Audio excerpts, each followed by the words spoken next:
What's going on, guys? Welcome back to another episode of the TheSplashBros podcast, your number one fitness and health podcast. Sit back, relax, and enjoy the show. Josh, how's it going? Good. Really excited. This week we have Acadia swimming legend Brett Liem and future Western swimming legend as well from Bedford, Nova Scotia. Welcome, Brett. Thanks, guys. Happy to be here. Happy to be on the podcast. And yeah, looking forward to this. So this is your first podcast, and you said you're a little nervous. So we'll just start it out with a nice story from you. And we hear your ankles aren't the most stable. So do you want to tell us a little bit about how you've hurt your ankles before? Yeah, for sure. So definitely sprained a few ankles over the years. Probably started back when in high school, or maybe even junior high, playing when I played basketball all the time. That was almost my main sport back then, over swimming. Did it like once a season, if not more.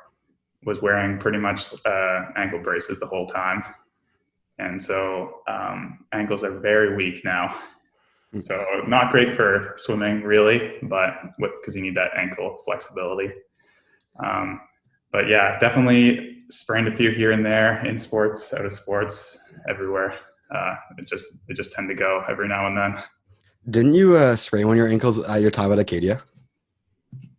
Yeah, I thought you hurt one of them. Once, maybe twice. I'm not sure. I think I did in first year, or maybe it was second year. Definitely. It was definitely in second year because I remember you missing practice. Because had to miss some practice, and then get to doing pole and a lot of practice, no kicking, which is okay with me. Not my strength, but. Yeah, cool way to start. Now can we discuss your swimming? Obviously, swimming legend at Acadia. Your story of how you started swimming. I think it was you were a summer swimmer at the beginning, and kind of how you transitioned to Acadia, and then finally Western. Okay, sure. Yeah. So was a summer swimmer. I swam for the Bedford Beavers. Started there when I was 7 years old. Swam with them just in the summers, July, August. I think they did training in the winter, but there was like a limit you could do. It was like once a week or something, or twice a week for like an hour. And then swam there till I was 12 years old with swam against people like Ben and Justin, all those guys that were also on Acadia. Switched over to winter, swam for Dartmouth Crusaders from when I was 12 right through junior high and high school. And then, came to Acadia. Met you guys, met everyone else on the team. Obviously had a great 4 years there. Ended up winning the AUS banner there in my fourth year, which is a big accomplishment. Yeah. Coaching season. Yep. And then started my master's at Western, and I'm yet to be in the Western swimming pool, but that is a plan for my fifth year of eligibility, if that happens this year or next year or whenever. Awesome. Can you maybe dive into maybe one or two of your highlights of swimming at Acadia? Maybe one or two things that challenging, made it hard. Your top moment, one of your bottom moments of swimming here. Top moment has to be AUS. Okay, no. Other than winning the banner, that's an easy one. Let's see. Think back. Some of them. Even if it's a small moment, like maybe like little things here and there, like. One huge moment actually was huge. I don't know, not huge for me, but huge for the team, and was like, let's go. I was watching Josh's 1500 at AUS. It might have been your first year, I think. Was that the bronze? Yeah, that was my first year. Yeah, that was awesome. It was great to like have the younger guys, obviously the rookies coming in that are going to be the bulk of the team. And I don't know why, but that race actually stood out to me a lot, and was like a big moment. Like, we're going to be good. Right. Yeah, no problem. But yeah, there's been so many moments. Everyone, obviously AUS is every year. Yeah. Win or lose, it's just the camaraderie, especially on the guys' team. I think for me, like watching you close out some relays and stuff is for me some of the most exciting stuff. Like there's this one photo of the entire team during the last relay of last year, and I have it up on my Instagram, and it's like one of my favorite photos of all time. And everyone's just getting so hyped for you guys who are in the water that, of course, set the record then as well. Yeah, that race, honestly, going into it, I don't think any of us knew that that record was even within grasps, like, at all. We were just trying to go in and, win the race for the team and get the points and try to, like, secure the AUS banner. But that record, like, when we finished, I don't think any of us knew right away, but like the cheering was like loud, like louder than, you would expect, even though it was like, winning the gold in the relay. I'm getting chills right now just like remembering that moment. That was definitely one of the highlights of swimming ever for me too. I think I was standing next to you, Brett, actually. when it finally happened, we were probably Crazy. just jumping on top of each other. Yeah. Crazy moment. At like 30 minutes from the end of that race right through to like getting the trophy and like guy coming down the middle and like everyone holding it up, like that, it feels surreal at this point, not gonna lie. Yeah, I know. It's like it like couldn't have even happened. No, which it's like, I don't know, the perfect way to end my 4th year there. I know it sucks this year, but hopefully you guys can do that again. It is what it is. Yeah. So I guess the next question is why Western? So a lot of my decisions mostly, well, even for Acadia, a lot of it was based on the academic program. Obviously wasn't going to go anywhere without a swim team as well. But definitely made my decision on kind of what programs I want to do. And then I actually got connected here at Western through a friend's parent, Isabel Sardi on Dal. Actually, she used to swim for beavers, and so we were close, like family friends.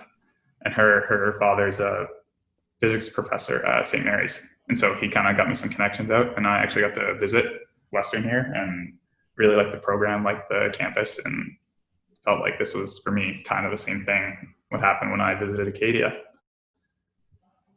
It's funny. I almost went to Western. That was my second choice when I was going to undergrad. Really? So, yeah, that's a really solid choice and a really solid school and pretty sick facilities too. So yeah, you're not getting to use from outside.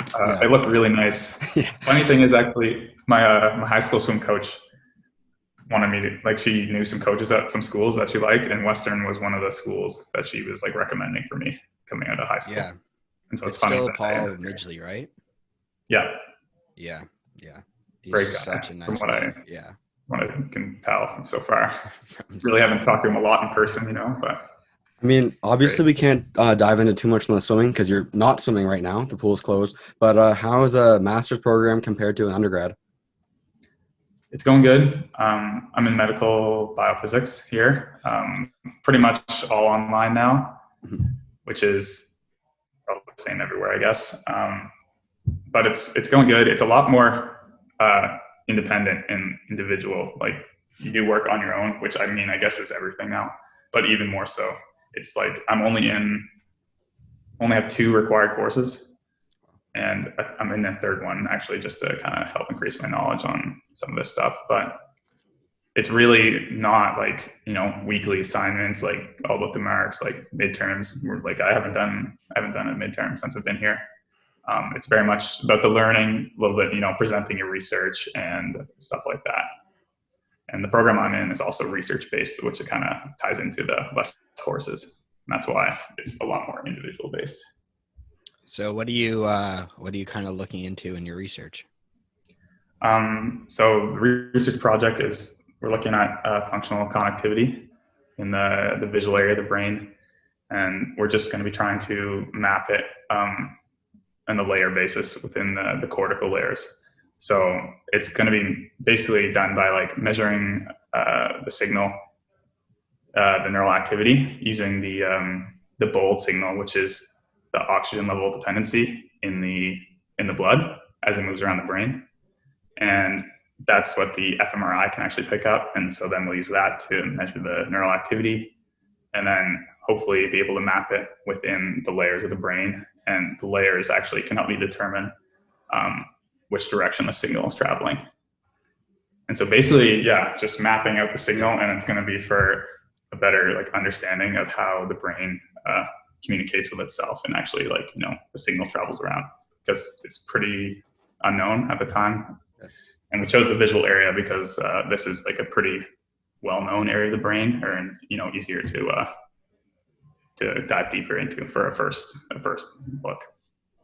How far have you guys dived into that? That seems super, super interesting. But Yeah, that's a little over my yeah, like head. I need a little more knowledge on this. Like, feed my brain. Yeah, it's definitely a little wordy. I haven't been in the lab. Most of my time here has been reading papers, trying to catch up, because obviously I was a physics and math undergrad. So a lot of the bio neuroscience kind of side of it is brand new to me. So really catching up on that, learning about fMRIs. One of the courses I'm in is actually on fMRIs and how they work and how you'd run an experiment and things like that, which is definitely much needed. But we haven't got yet to really designing the experiment or actually getting in the lab and doing it. Hopefully once I finish up some of the courses this semester, we'll get to look at that next semester and really get started, which I think is going to be super interesting, going to be a lot of work, but I'm looking forward to it. Is the fMRI the like cap you put on your head? Is that what it is? So fMRI the F is just functional. Just Yeah, functional. I knew what it stand for. I Yeah. just can't remember which one's which. So it's basically just an MRI machine, but what we're looking at in it, it's not just an anatomical like scan. It's when you go in, we're looking at the changes in the oxygen levels in the blood. And so you would wear a coil, a radio frequency coil, and that sends out the pulses, and we would measure the changes like every second kind of thing. So it's like a 3D map every second. And so you could scroll through like a time, like, I don't know, hundreds of 3D maps for your one scan every second. And so that's how they look at the changes in neural activity. Is there anything you guys are hoping on finding? Like, what's your... This is really just to understand how the signal travels, because there really hasn't been much mapping done on like a layer basis like this, just because it's, with time and the restraints for how big of an area like you want to look at, it's kind of like just like a higher resolution. And this research hasn't been done a lot because we're looking at the oxygen levels in the blood, which is what I mentioned. But on the surface of your brain, there's a lot of larger like blood vessels that carry it, and then it divides into smaller like arterioles and capillaries and all those things. And so the signal on the outer surface of the brain really dominates what you would pick up. But one of the girls' research here in my lab group, actually, she's just finishing up her PhD. Her research was on how to remove the signal from the larger blood vessels. And so this research that I'm doing really hasn't been done a lot. But since we have her research before me, I'm kind of building on that and diving deeper into what we can understand about the brain. Nice. The one time I went and did this like psych study here, and I went in and they took like 45 minutes hooking me up to this machine, like all this stuff over my head, all this gel, like all in my hair. And then the machine broke. So I sat there for 45 minutes and it was so awkward. I felt so bad for these two girls because they were both doing their masters, like, and I was their first subject and they were like clearly so nervous. Yeah. And the whole thing had broken and I was just sitting there with all this gel in my hair, like, what is going on? I was in like second year and I was just like, what is happening? And they're like, okay, well, I guess you can wash your hair out in the sink and thank you. Did you go back? No, and I just had so much shit in my hair. No retrial. That's about the only background I have on brain. That sounds so funny. It sounds like you're like a professional, like, actor, and you're going in, you get all your makeup and stuff, and then just not shooting. Yeah, they just like put me in this like vat basically with a computer screen, and they're like, "Hey, we'll be back in like 45 minutes." And then they came back like 30 seconds later, and they're like, "It doesn't work." Sick. Wow. Well, I'm leaving. My history with MRI machines and stuff is, so one time after one of my concussions, they wanted to do some brain analysis stuff in my head. So before the test took place, I had to stay awake for over 24 hours. That was really hard in itself. By the end, I was setting an alarm for every minute to make sure I didn't fall asleep. Yeah, the end of the result, I have a brain. I guess that's the story, end of the story. But yeah, staying up for 24 hours is hard. Yeah, That's cool. definitely. I haven't had much actual experience in MRIs, but obviously a lot of people are doing research on fMRIs here, so they need participants for their studies. And so next time someone offers, I'm going in. I'm gonna be the first one in there, and I'm gonna get my brain scanned so I can see that. It's a good way to make cash too. Like the one I did, I had to do it for like credit for a course, but otherwise I would have got $20. I think, And yeah, like, I did a study over the summer where I got like $50. I know. I think they will pay you to come in. Yeah. Yeah, you I can make $20 bank. if I It's go in. good beer money. I'm doing another study right now, discussing my experience with concussions and getting $25 afterwards. Yeah, that'd be awesome. It's, Good beer money. Super chill. So the question is how much are you going to pay us? Yeah. To fly Am I down gonna to do fly? Are you gonna yours? fly us down to do the study? I think I got the $20 though. If you want to come down, I don't know All how right, much we'll more than figure out the that. flights and you Okay. get me the $20 for. And a place to stay. Yeah, Okay, perfect. it's Right worth on, it then. Yeah. Good. We'll show you around. I guess you haven't really. COVID happened. What have you seen of Western? What do you think about Ontario as a whole? So I've gotten to go it a bit. Obviously, just going to sit down places. Seen downtown a bit actually. Steve Sirka from Acadia. You guys probably know him. Yeah, he came up here too. He's doing doing a master's here too. And so I've got to go with him, try a few restaurants, and it's pretty nice. I can't remember who, but someone compared it to kind of Halifax size, Halifax vibe. And I kind of see it without the water, of course. There's a bit of a river here, but that's about it. Yeah, I think Halifax is nicer. But yeah, I'm probably still going to go with Halifax. But yeah, for an Ontario city, it's pretty nice. Not a whole lot to say because I haven't been done much. Yeah. Yeah. Are you going home for guess Christmas? The campus is huge too, and you don't really get to experience like a 15-minute walk across campus.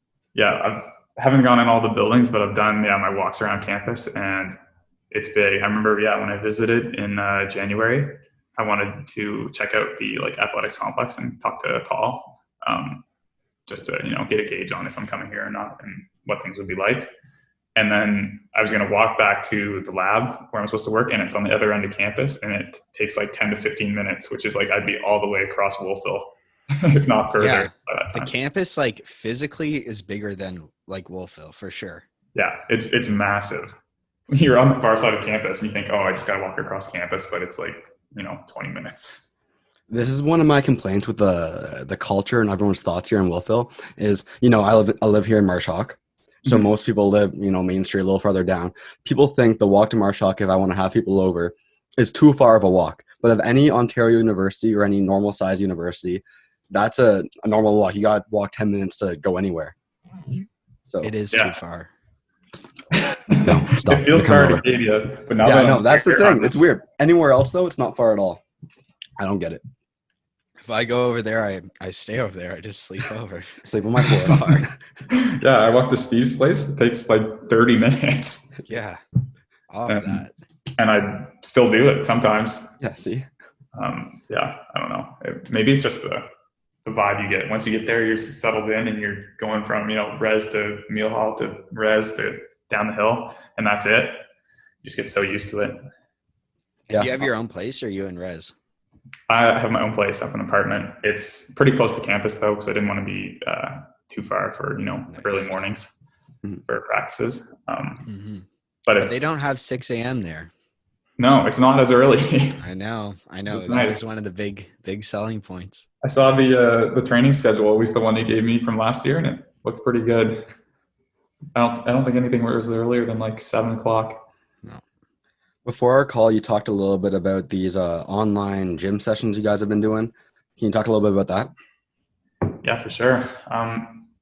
Yeah, of course, we haven't been doing anything in person yet, but we have started these dryland sessions online on Zoom. We're doing them twice a week for an hour. Obviously, a lot of body weight, plank, and sit-ups and push-ups and stuff like that. But they're actually been getting me sweating. I don't know if that's just because I haven't been doing as much physical activity or what, but I think they're doing a pretty good job of it. It'll be nice to get in person and start to do stuff. They mentioned we might be in the gym once a week in a couple weeks or so, but we'll see. Probably, if not, hopefully next semester will be good to go. Yeah. This is a completely different topic, but I gotta ask, PS5, are you getting it? I think so. It's looking so good. I don't know if I can pass up. I think I saw that you posted something about it. Did you get one already? I was close. I couldn't fully pull the trigger. $750 is a little too much for me, but Yeah. at the moment, I might go with the non-disc one. I think if I'm gonna do it, I'm gonna have to go with the non-disc one because most of my stuff I just buy online now, anyways. And saving that like $130 it's a big plus. Yeah, Problems it's you looking have to really wait good. forever for downloads, man. But It's gonna be apparently sitting it's got there for the like a new week. fast SSD or whatever. No, they got it fast. They got it going. Yeah. Okay. Cool. If I get one, then I'll add you. That'll be good. A lot of things are cross-gen apparently too, which is nice. So That's gonna be really good. Do you have your PS4? yeah, PS4 down? Yeah, I have it here, and obviously spending a lot of time inside, so I think it's a good time if I'm going to do it.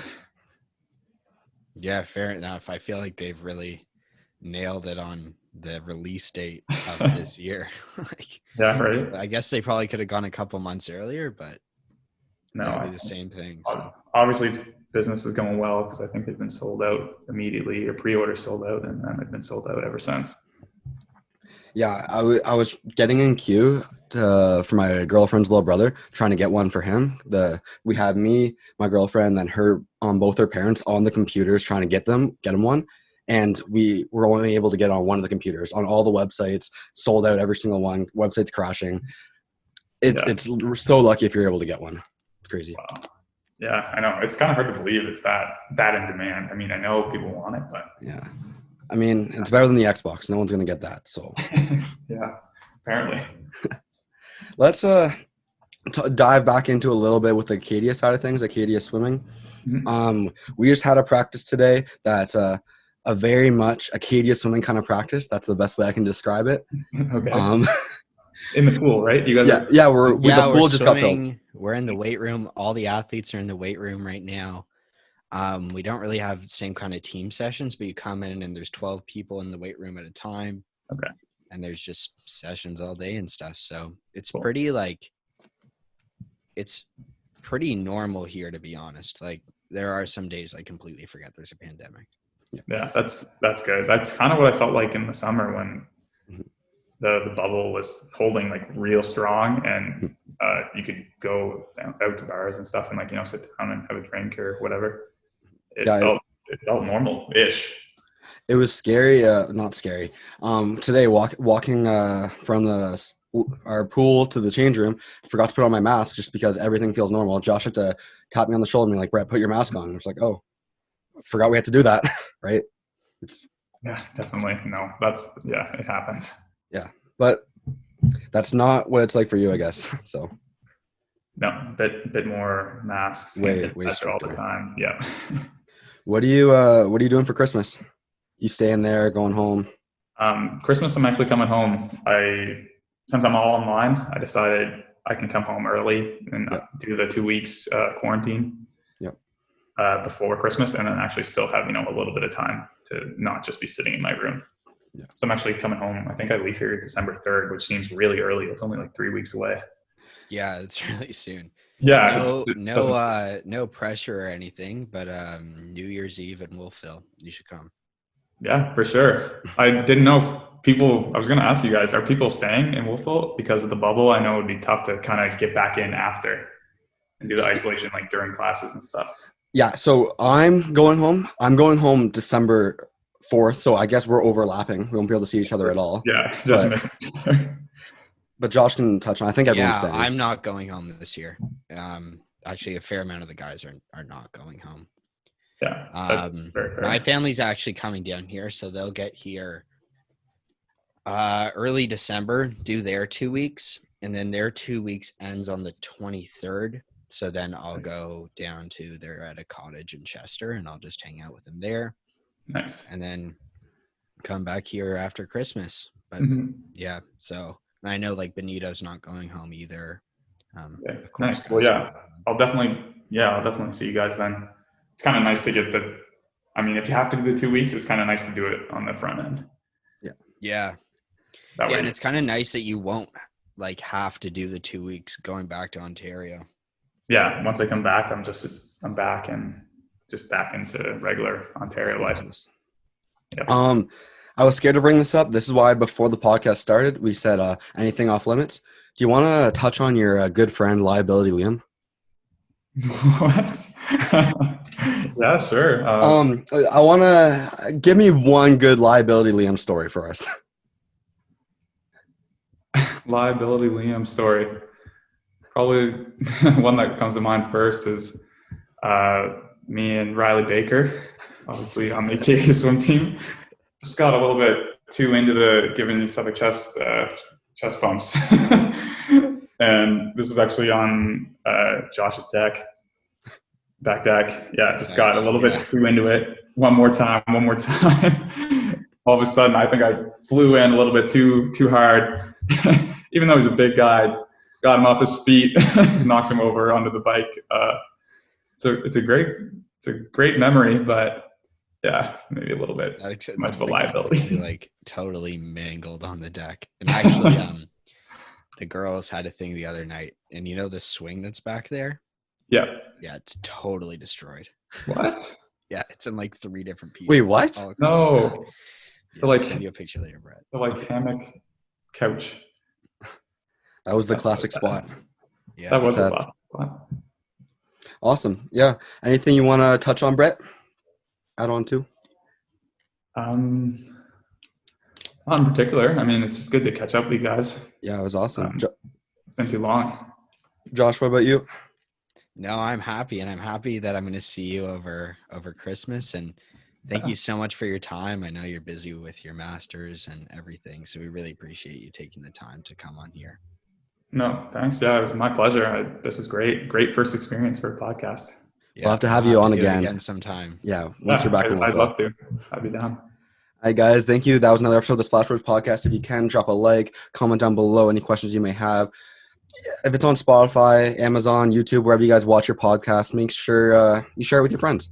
Have a good day and peace.